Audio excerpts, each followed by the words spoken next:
Welcome to episode 53 of All This Science, the science podcast that describes something sciencey in 5 minutes or less, or double your money back. Today we look at fog machines, those cool devices that are actually quite hot. They create fog, hence the name. What is real fog? Well, it is a natural parasol that keeps away the rain. Oh wait, I misread that. Natural aerosol.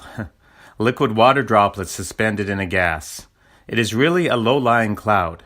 You can learn more about upper-lying clouds and no good, dirty, rotten lying clouds in episode 1 and 2 of my podcast. Now, legendary. A fog reduces visibility to less than a kilometer. The lightweight cousin of fog, mist, isn't nearly as dense. There's radiation fog, ground fog, evaporation fog, and crunchy frog. Obligatory Monty Python reference. Regardless the source, the fog hangs around for a while before dissipating. So because fog is so neat, and you aren't always in a place where it naturally occurs with great frequency, you can make your own. You can chuck a chunk of dry ice, solid carbon dioxide, in hot water. The carbon dioxide will sublime, go directly from solid to gas, and the endothermicity of it all, the heat influx, causes a condensation in the surrounding water vapor part of the air. Now, it's not always easy to find dry ice and to handle it. It also gets used up quickly, so for the high school dance, it wouldn't be very effective, especially if you're playing a long song like Stairway to Heaven or Hotel California or the world's largest safety song. See episode 18. So you can rent a fog machine for the big dance. You put a mix of water and glycol in a reservoir. This is called the fog juice.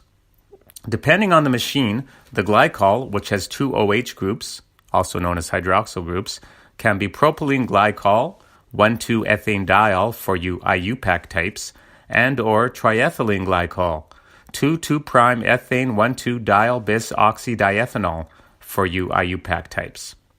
What is IUPAC? IUPAC stands for International Union of Pure and Applied Chemistry, and you, my listener, you can join. I'm not sure the annual dues. Can someone tell me? Tweet me at All This Science. There's also an initiation process. You have to recite all the elements in the periodic table after first spinning around on a baseball bat 10 times. You used to also have to walk in a slight fog, but they did away with that hazing process. Back to fog. So, the mix is usually 30% glycol and 70% distilled water by volume, but it can vary. Again, use the mix indicated by the machine you rent. If you make your home juice, you void the warranty. You might also not get complete flashing, creation of vapor, which will lead to a burning smell and muck up your pipes. Not a good thing. Assuming you follow the rules, the fog juice is then pumped through a thin copper pipe into a heater. The heating element is enclosed in an aluminum block. There also has to be a regulator on the heater so things do not overheat. So the liquid is quickly vaporized, flashed, and we have to be careful. That's why we need the thermostat in the exchanger, so our temperatures don't get too out of whack. It takes about 5 minutes for enough of the fog juice to be pumped into the exchanger to make it worthwhile to do the rapid vaporization. After the solution is vaporized, the vapor is pumped out to the surrounding much cooler air in the surroundings. The vapor condenses and we get our fog. Voila! Shoot some laser beams for extra groovy effects. Some of you might ask, why not just use water? Why the glycol? Well, if we just use water, we would end up creating a steamer and nothing else. The glycol increases the density of the solution, keeping it hanging around near the surface of the ground a lot longer. By the way, there's no health issues with recreational use of the fog machines. Now, some people call fog machines smog machines, which is wrong, and some call them smoke machines, which is also a misnomer, since there isn't solid particles in the aerosol. I once went out with a misnomer, but I forget her name. Oh, I'm giving you gold today.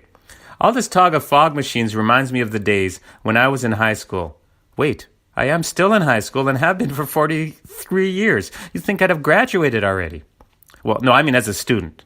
at the Halloween dance. And they'd play, this was late 70s, they'd play Foghat and Creedence Fogwater Revival and Pink Fog and Fogwood Mac and Simon and Garfunkel, and a fog machine would be humming along. In the old days at the dances, all the boys would be on one side of the gym and all the girls on the other. I'd be with my date, a bag of potato chips, and all night long I'd work up the courage to ask a girl to dance. The final song, Stairway to Heaven, would come on, and I'd make the long walk across the gym floor to ask someone to dance. Of course, some jerk and a half would cut in front of me and ask the same girl before I had a chance. I would then make the quick 180-degree turn and return to my bag of chips. Oh, you're still there, and I've gone more than 5 minutes. Sorry, I was just reminiscing. But now you know all about fog machines. What else do you want to know about? Email me at allthisscience@gmail.com or tweet at allthisscience. By the way, I'm looking forward in a month or two to my excellent students being guest podcasters for All This Science. Have a fantastic day.